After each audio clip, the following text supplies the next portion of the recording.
beautiful morning that might turn into rain a little bit later, but right now we're enjoying the sunshine. We have a wonderful guest today. We were talking to Brenda Williams, who does a lot of work helping companies become much more emotionally savvy. So welcome, Brenda, to the Pilgrim on the 405. Thank you. It's fun to be here. So tell us, Brenda, tell us a little bit about your background and how you got to where you are today. Well, I have over 25 years in the business world, and at one point I said I wanted to follow my purpose. Somebody asked me on the beach in Cancun, what's your passion in life? What's your purpose? Not something they usually ask where I'm from. And I went on a quest. I went on a journey of self-discovery and started doing the work that I share today on myself, and realized that sharing that message and helping people create more awareness, more emotional intelligence, was really my passion, coaching people. So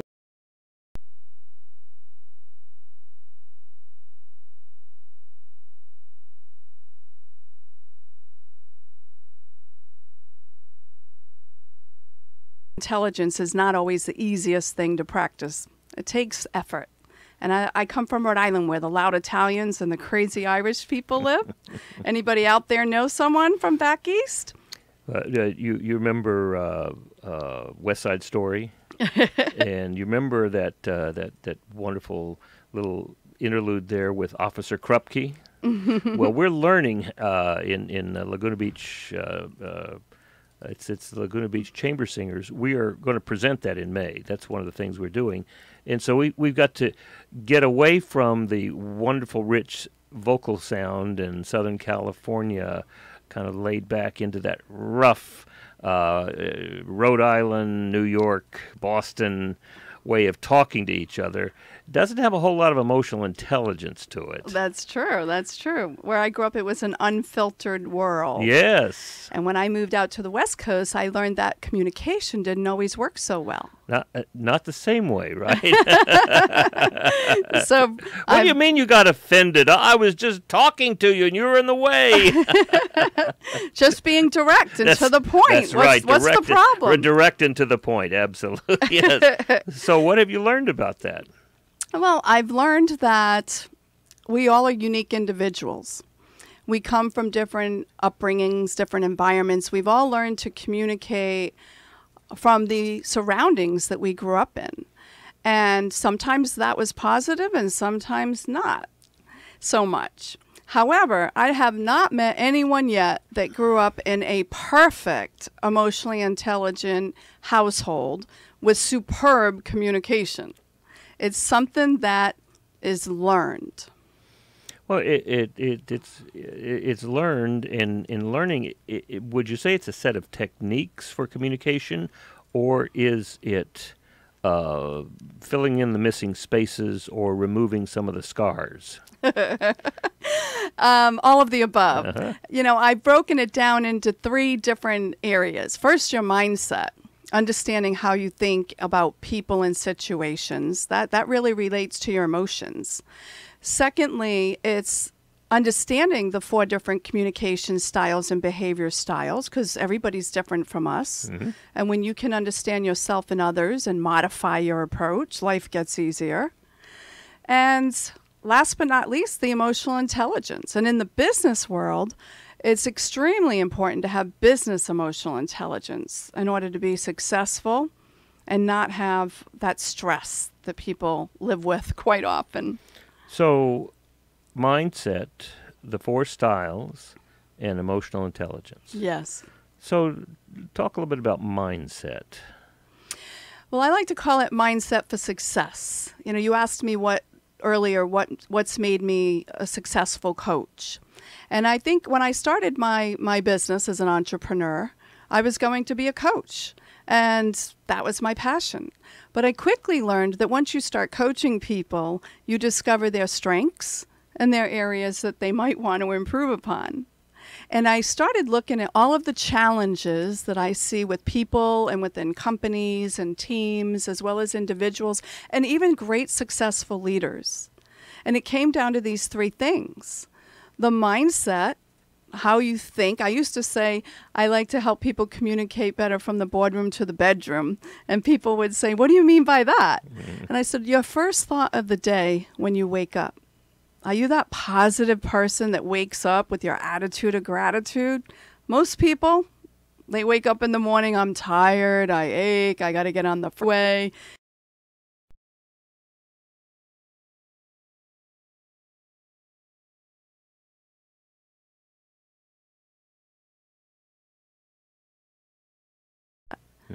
And that mindset will directly affect your emotions for the day and how you react to people and situations around you. So I help people become consciously aware of how they think, how they react, and what their triggers might be. I found that a lot of our issues, when we think about problems or issues, barriers, we tend to think that they're out there. Oh, yeah. And the reality is that going to war to change the things out there really doesn't give us the peace that we're looking for. Very true. It really is getting changed in here. And once we change it in here, it's amazing how many of those problems go away. And the ones that are out there become a lot easier to solve. Be the change that you want to see in the world. Mm-hmm. And that's a big part of what I talk to in my energy leadership practice. It's about asking yourself how you're showing up. Mm-hmm. And many of my clients will come to me pointing the finger outward, blaming others for all of their problems. Mm-hmm. And once I start coaching them, they start to see their hidden roadblocks and their hidden obstacles of what they might be doing or saying or how they're reacting and what they could do differently to change their results. So how we show up is important. I have found that many times the problems that people experience are there because of their expectations, because of their, well, we could call it prejudice. I mean, it's prejudging, but prejudice is so colored with all the various isms around that prejudice is much too loaded a word for it. It really has to do with what I'm expecting the world to be. Mm-hmm. And it seems to me, at least my experience and my experience with other people, is the world tends to appear the way I expect it to be. What do you think? That's interesting. I think it goes back to, I talked earlier with you about discommunication and the 4 behavior styles, which is the second program I'm very passionate about. And it comes down to we all think and do things in our own way. The direct person in DISC is very, can be dominant, can be very to the point, very focused on the task, and not as people-friendly. And to them, they think they're doing a great job. And a lot of top leaders are Ds in DISC, and they're dominant. They get things done. They get results. They're the ones that you really want on your team when you're driving a project forward. But they forget about their people skills. And so I think it's important to recognize that we're all unique individuals and that we think and function in our own unique way. And when you start studying that and discovering those other people in the 4 corners, and you learn to modify your approach because you understand what's important to them, what makes them tick, and most importantly, you stop taking things personally. Well, yes. I grew up in business. The last 18 years, I was involved with a group that would get together every quarter in Baltimore, and there were about 200 people there. And I came away every time thinking, oh, my goodness, in order to succeed in this business, you have to be a D, right? Well, that's not my style. But I can sure try it, and I could put it on, just like you can put on boxing gloves, and I would do that. And then when I spoke to my coach about it, and he said, "Oh, you're missing something here." He said, "The reason that you think that it takes a D to be successful is because it's the Ds who are up there concerned about their success. trying to get attention so they can reify, they can have an acceptance of their own success. He said the S's, who are also very successful, and he pointed out 4 or 5 to me that I understood were very successful. Right. He said you'll never see them on the stage. Yes, not usually. And then when I read Built to Last, it wasn't the D's who led the great companies. It was the S's who had worked their way gently, rowing their boat downstream instead of fighting it and trying to row upstream. And they were the ones who built the company with values. They had relationships all along the way, and they were there for the long haul. Yes, and the S's, for those that do not know, are the steady, stable supporters. They're the people that really like to help others and go the extra mile to support people. They're planners, they're loyal, they stick around. And when you look at a great leader, someone who's been extremely successful, without the uphill battle and stress, and like you said, the fight to move forward, they're usually the ones that learn how to support their people. Well, I wouldn't say usually. That's their lifeblood, is supporting people. Yes. And that's what allows them to be who they are. In the entrepreneurial operating system for the 250 people around the world who are teaching this system, and you mentioned Robin Osborne, a good friend of both of ours, core values. One of the core values is grow or die, which is obviously a big D kind of value. And another one is help first. And help first is, to me, the ultimate S value, is always helping first, because it's like the book, The Go-Giver. It's the giving that brings the return. And for the S, at least in my experience, for the S, the giving itself is the return already. That is the joy. Oh, absolutely. And the return on that is a sidelight. It's graciously accepted, but doesn't have to be there for the joy of the giving. True. However, you're going to have D's and you're going to have S's in the world. Absolutely. And so how do you learn to work with them most effectively? And if you are one or the other, when does it benefit you to be in each corner? Sometimes there's benefits, advantages, and disadvantages to all 4 corners. And sometimes the D needs to drive things forward. And in an emergency situation, they don't have time to be the helpful, loving, supportive person. So there's times when being a D is very, very valuable. They're some of my favorite clients because they are so good at taking action, and they only need slight modifications to their behavior and their people skills to care about others, to give back, to coach, to mentor. And it's something that doesn't always come natural because they like to work with fast pace, results. Anybody that takes a slower pace, a more methodical pace, can frustrate them. And sometimes S's are more methodical in what they do. Benefit, they don't make as many mistakes. Well, one of the things that I find with the entrepreneurial operating system, and the reason that I did not, and this was a self-conscious choice, not to become a coach. First of all, there's plenty of great coaches, and they work with individuals, and their leverage is really helping that individual become more aware, more functional, accomplish more, and have greater sense of peace. What I find in the entrepreneurial operating system, neither better nor worse, but simply my calling, is working with the organization. And so my answer, now, yes, I do have a raging D who is seeking therapy. I mean, there's no question about that, and he understands it, and he brought it up.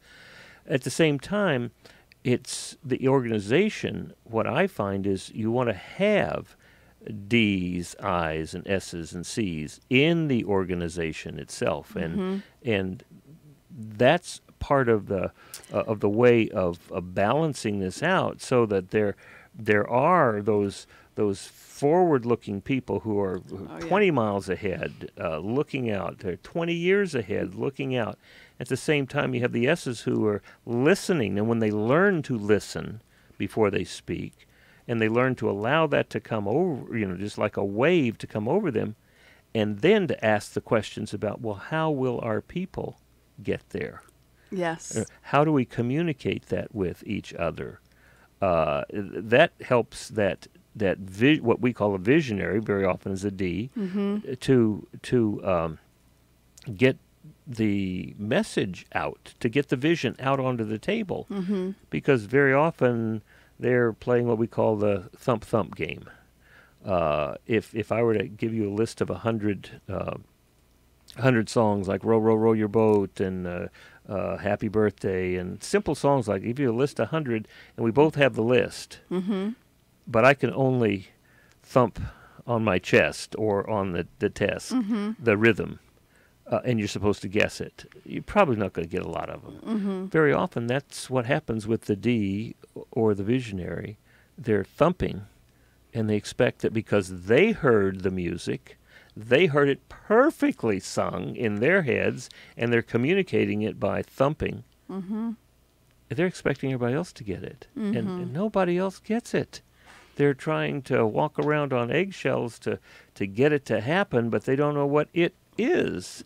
So helping them to come up with an organizational pattern so they can share that, and they can then get on the same page so they know exactly where they're going. It's not only, certainly they haven't just acceded to it, but they have agreed that this is the direction we're going, and this is how we're going to get there. Then all of the various contributions from D's and I's and S's and C's, that they can then help move that company forward. That's why I get excited about the system. Well, and I agree. You mentioned it's an organizational thing. When I first started out thinking I would just coach, but it quickly turned into speaking and training to teach the skills, because one person can change, but that won't change an entire organization or a team. Right. So when you can get everybody with a common methodology, a common thought pattern, and a positive mindset with more compassion and empathy, and most importantly, valuing and respecting and appreciating that we're all different. So what I find is when I teach just communication inside organizations, people that might have been frustrated with each other or maybe had rifts or some conflict going on end up having a little more patience and more understanding of why people do the things they do. And top that with the business emotional intelligence, how people actually make their decisions. What influences one person versus another? How do you motivate people to do things? And back to the DISC, they all blend together because what motivates a D is different than what motivates an S. So the D is about results and the S is about relationship. Absolutely. I remember fondly working with a fellow who was very clearly a D, and when it came time to talking about what we wanted to do, his question was, well, what kind of car do you want, and where do you want to go on vacation, and all of these big D kinds of motivation. And for me, it's not that doesn't turn me on. That's not what I'm looking for. Right. What's important to you? Well, what's important to me is seeing organizations get what they want, seeing business leaders get what they want, and that is so magic. And for me, it's like blue lens glasses. I can see using those glasses. Every place I turn, it's people who are either getting what they want or they're not getting what they want as a business organization. And growing up as a child, I grew up in an entrepreneurial family. My great uncle had this great idea. Have you ever heard of a Napa store, right, for automotive parts? Yeah. Well, he sold auto parts in the mid 20s, 20s back then, 20s, and his territory was Texas. So that meant he went all around Texas. It took him about a year to make the trip. And so he did 2 or 3 or 4 of those trips. He lived in Dallas and moved all the way around. And then he finally said, there's this place down in South Texas called the Rio Grande Valley. He said, I could go down there and I can create a warehouse, which he did, called Grindle Sales. His name was Laura Grindle. And then he said, and I will call my brothers and my brothers-in-law from Indianapolis. I'll ask them to come down. I will give them the Valley Auto Supply stores in 8 different towns in the Rio Grande Valley. They will buy. I will teach them how to sell auto parts, and they will buy them from Grindle Sales. So he was an entrepreneur putting together the Napa warehouse plan well before Napa was even thought about. But what I discovered in growing up was that in that large, extended entrepreneurial family, some people were delightedly getting what they wanted, and there were others who didn't. And that was always my question. How do you get, what's the difference between these two? And how do you get what you want from your business? And that I struggled with that. I thought, well, not everybody around here has gone to college, so it's got to be college. So get a degree. Well, that wasn't it, because there were people in college who weren't getting what they wanted. And so it was a variety of things for 30, 40 years. And then finally one of my clients came back to me and told me we had helped him. I had helped him quadruple their revenue. He got bought up by a Boston roll-up. He was a local network management company. And so he came back a year later to me and he said, Will, they bought not only me, but 3 other companies just like me. There's 60 people in the organization now. I'm the general manager and the VP. We're using this thing called EOS. And Mark Winters in Dallas is teaching us how to do it. And he said, this is you. This is what you've been struggling for all of your life. So that afternoon, I picked up the phone and called Gino Wickman, who started EOS. And I discovered that what caused him to do this was he saw 90 businesses when he was in Detroit helping to start the EO chapter there. And his struggle was, what's the difference between the people who are getting what they want from their business and those who don't? And he said, when he discovered what it was like discovering gold. And he said, the difference between this gold and other gold is there's plenty to go around. Absolutely. So his discovery was that if you can strengthen the 6 key components of vision, people, data, issues, process, and traction, if you can get to at least 80% strong in each of those, you'll get what you want. And he said, it always works. When I discovered that, I knew this is me. That was 5 years ago, and that's been just the delight of my life, because it does use DISC. It does change people's mindsets, and it really does help them to get on the same page so that they're moving forward, rowing in the same direction. Absolutely. And I'm coming to understand it's not only rowing in the same direction, but not rowing upstream, but rowing downstream. And together. Absolutely. Together. Absolutely. Bringing people together. What you do and what I do, they really blend, because emotional intelligence and communication is part of almost everything you just mentioned in your system. So my coaching helps people be more aware of how do they come across. And a lot of people don't recognize how they think and how they do things. It's not something that they've been taught or that they think about. And what I love to do when I'm working with people and with teams is to get them to recognize how they function, how they make decisions, what motivates them. If you're a team leader or leading a group of people, understanding what motivates each person on the team and how they function is important. So, for example, I work with 2 CSs. And the C's are the conscientious, the analytical, very logical thinking, very focused on the data. Want to make sure we're doing it right. Yeah. You got to be doing it right. And we don't fudge on our income taxes. It's exactly right down to the penny. And if they don't like to admit they're not doing it right either. So if you call them out on something they did wrong, that's definitely not going to motivate them. Very true. Whereas a D might not think anything of that. It's a fact to them. Okay, we did this right, we did this wrong. Not a big deal. But a C does not like to do anything wrong. Do you find that C's tend to do a lot of talking to make sure that they are completely understood and every I is dotted and every T is crossed? Absolutely. I have seen that to be the case, and it gets so frustrating for the rest of the team. Just get to the point, please. It's fun. That's when a team understands each other. I do group and team reports where everybody gets to understand which corner they're in and why they do the things they do.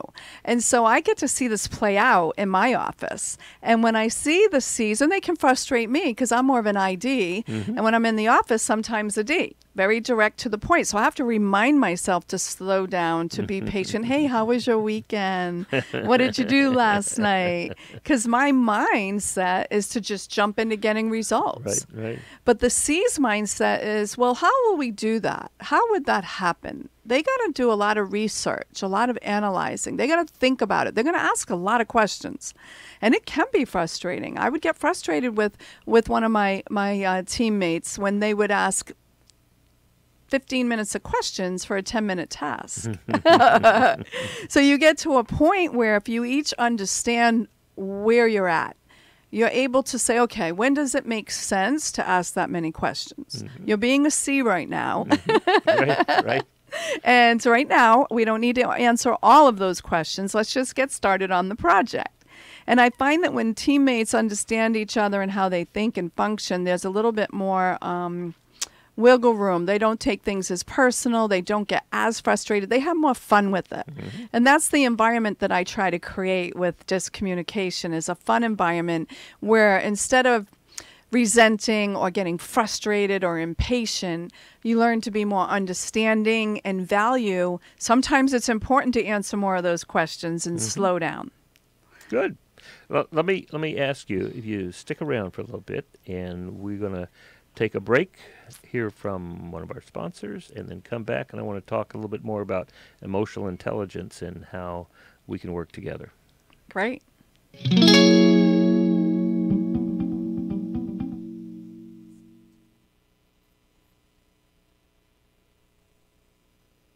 Imagine what it would feel like to lose everything. Your job, your home, your family, your dignity. This has happened to thousands of the men, women, veterans, and young adults we serve at Working Wardrobes. What do we do to help? We provide career development services, life skills workshops, job skills training. We provide the perfect interview outfit, and we get clients placed in jobs. Call Working Wardrobes, 714-210-2460. Donate, volunteer, invest, hire.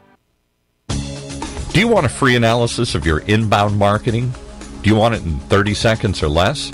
Then check out Marketing Grader, the free marketing tool from HubSpot. It's simple.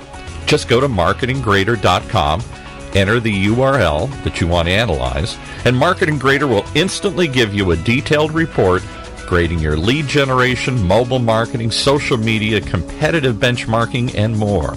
It's simple, it's powerful, and it's free. marketinggrader.com. So welcome back to the Pilgrim on the 405. Brenda Williams and I have been talking about how the mindset that people bring to their experiences really calls out that experience, and very often changing the mindset can, if not change the experience, can sometimes even change the reality out there, or what we call reality. And as well, we've been talking about the 4 styles of DISC, the D, the I, the S, and the C, and now we're going to begin to talk about emotional intelligence and how all of these techniques can help businesses in California thrive. So tell us about how, when you talk about emotional intelligence, what does that mean? Well, I start with emotional intelligence and then take it into the business world.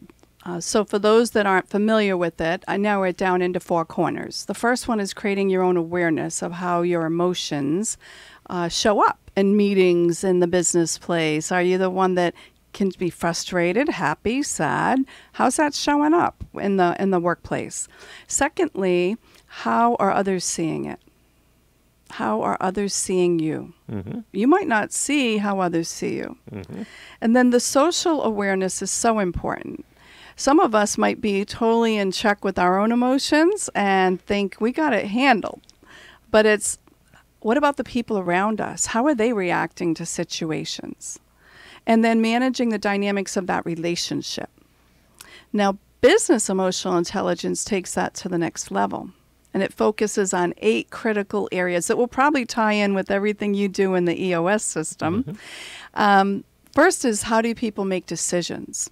And I get people to walk the scale and see how their emotions will directly affect their decision making. Mm-hmm. It's fascinating stuff. So that's number 1, how do people make decisions? Yes, on the business emotional intelligence scale, how do they make decisions? Mm-hmm. So I'll give you an example, because this is important for people to know.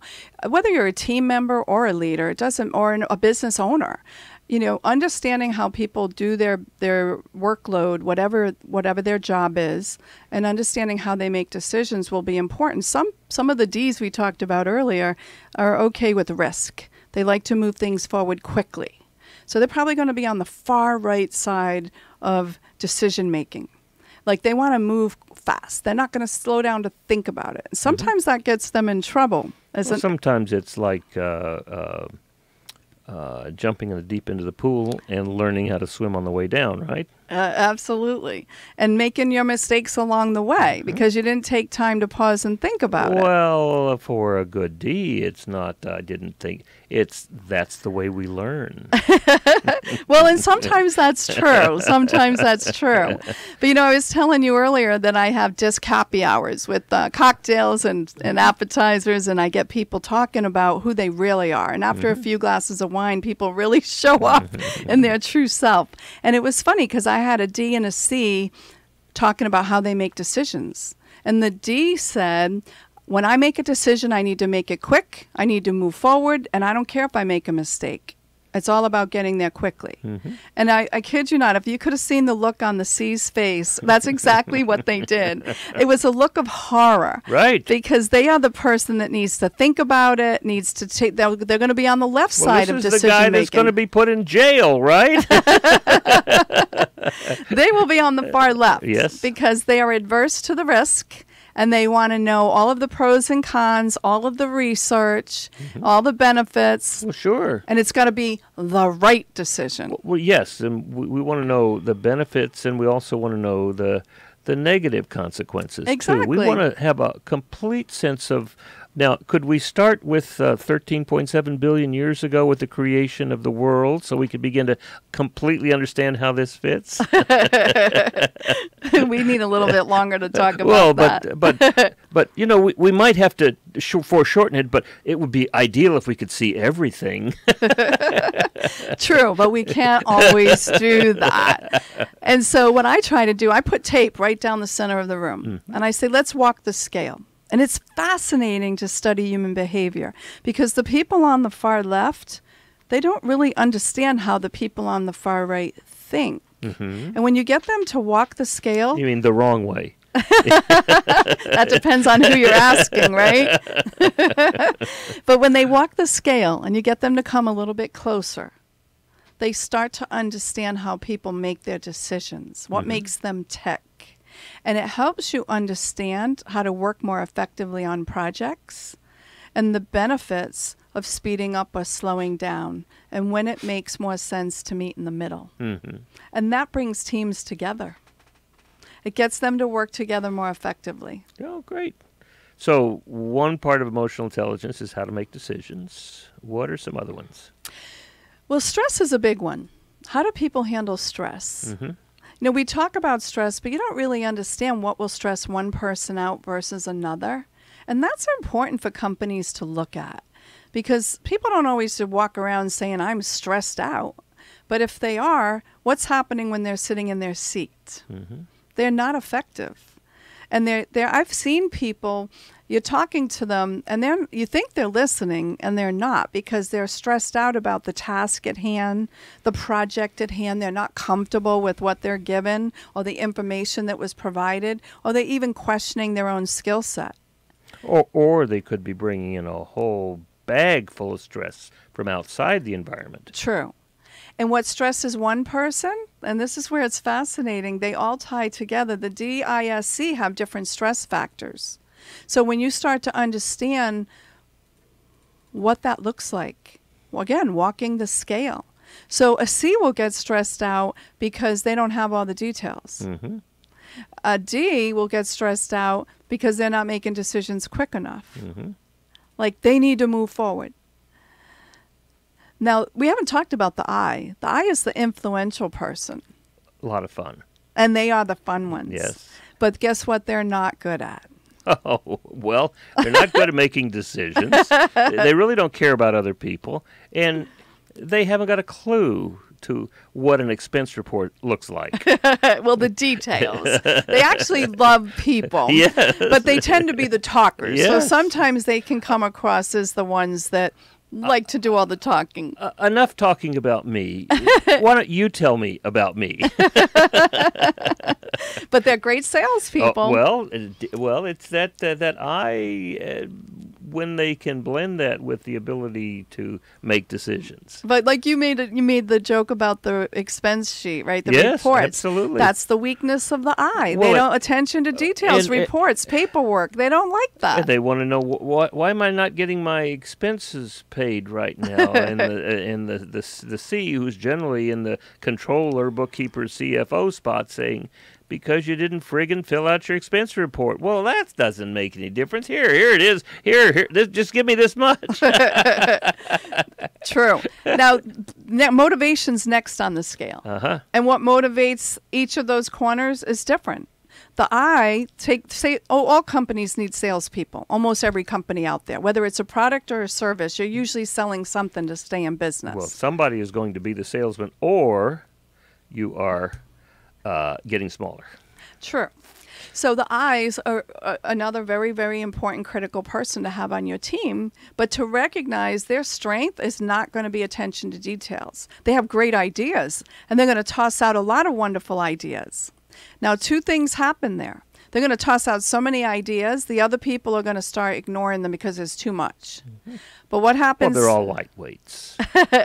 They just come up with all these ideas, and they never follow through on anything. Why should we listen to them? So they need someone to help them follow through. Absolutely. And that's how you absolutely. build that awesome team.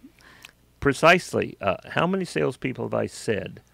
You're telling me that you can't sell, you can't find prospects because, number one, you don't know how to use LinkedIn, and number two, you don't like using it. But that's that's the way toward success. So let me ask you a question. What if you had an assistant?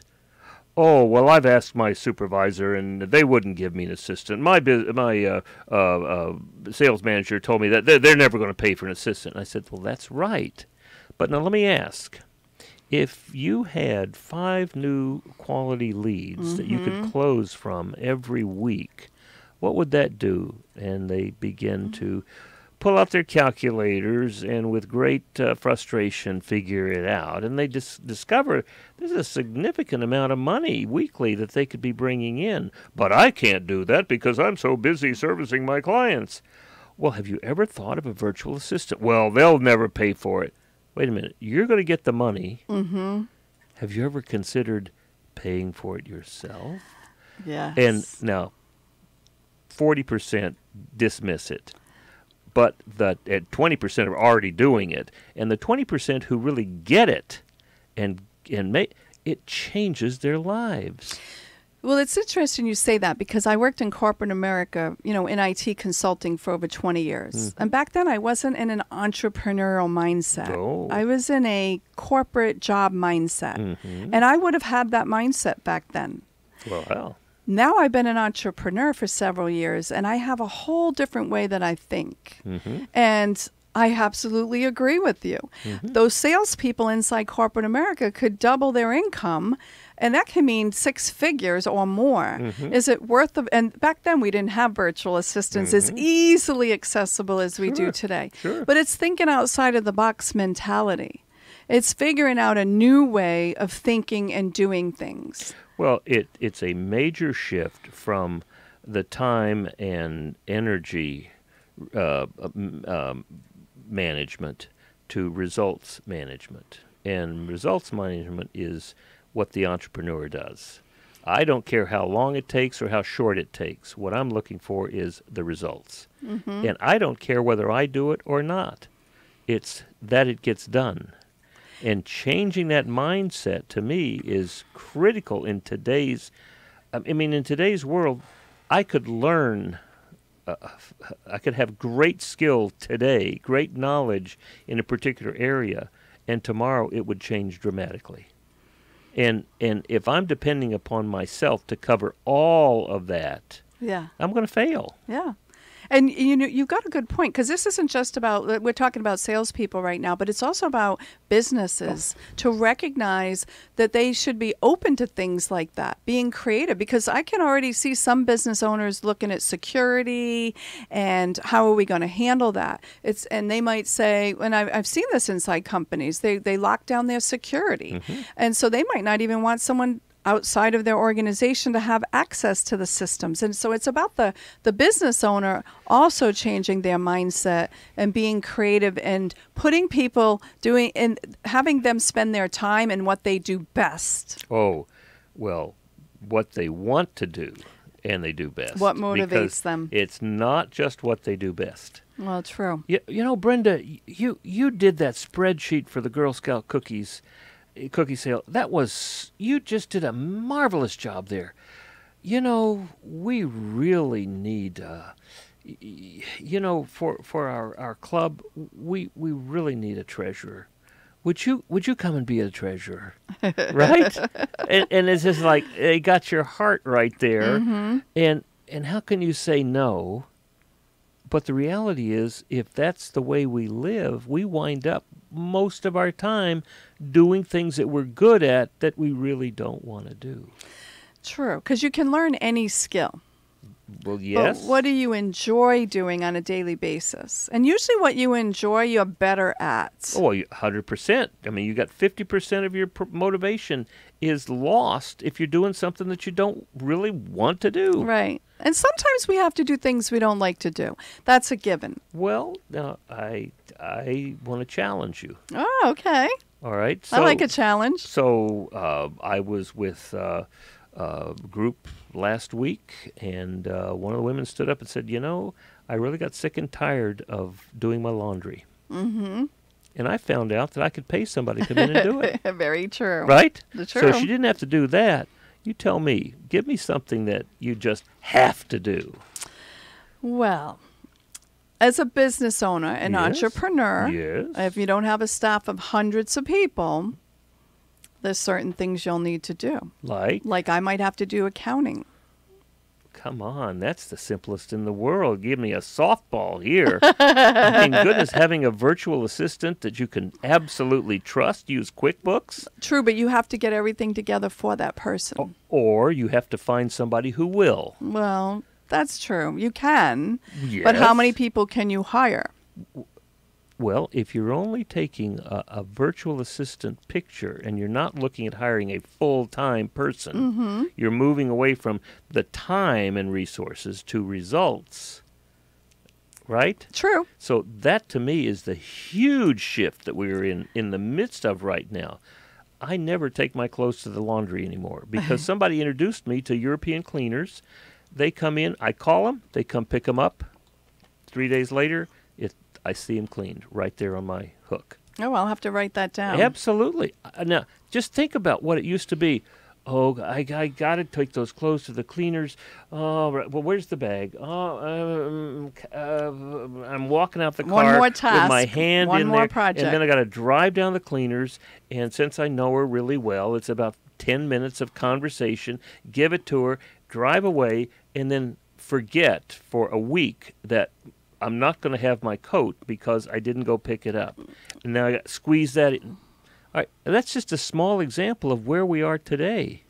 True. And the more that we can see this fractional entrepreneurial opportunity, which is all around us. I mean, people will go pick up the food for you and bring it to you. I mean, Amazon will ship it to you. What is it that you can't delegate? True. You can delegate almost anything. It's Yes. it's finding the right team. Well, It's yes, finding the right team. Absolutely. And are there people there who can help you find the right team? Probably. Yes. That's what I find so exciting about all of this is when we are really clear about the mindset where we put aside our projections, our prejudices and expectations and really open to possibilities. When we're clear about communication tools that we have like DISC and other assessment tools, and we're really paying attention to how we feel inside, there is an enormous amount of things that we can get done. That's true.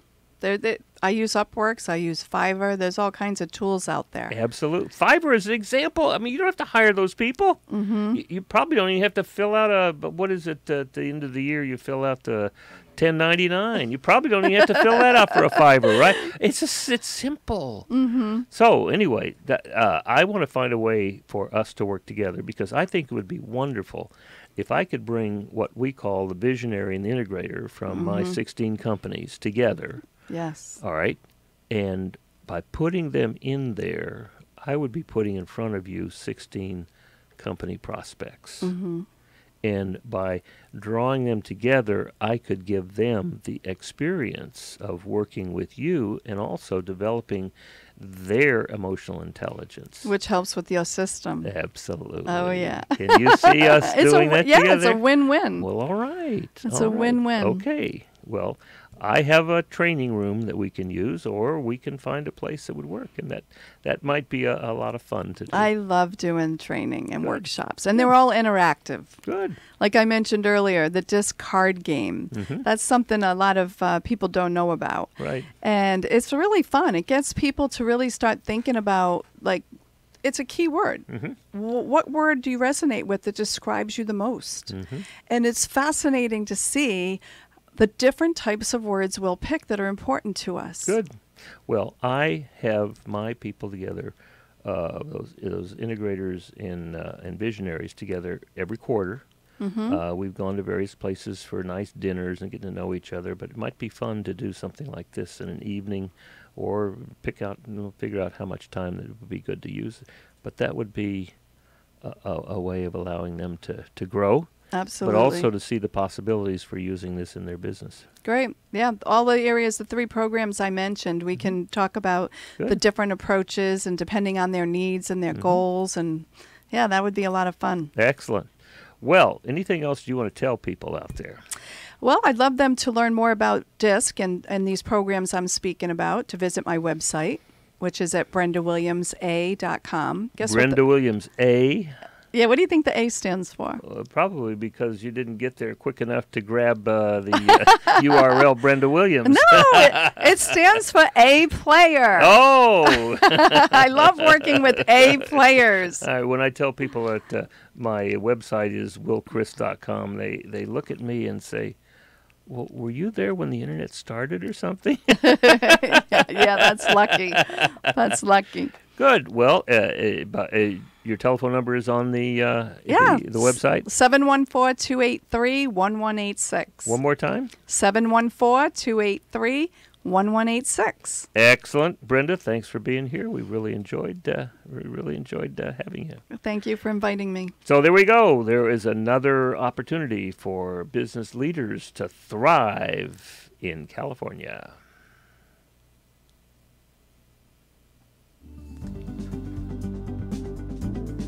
You've been listening to The Pilgrim on the 405 with Will Christ.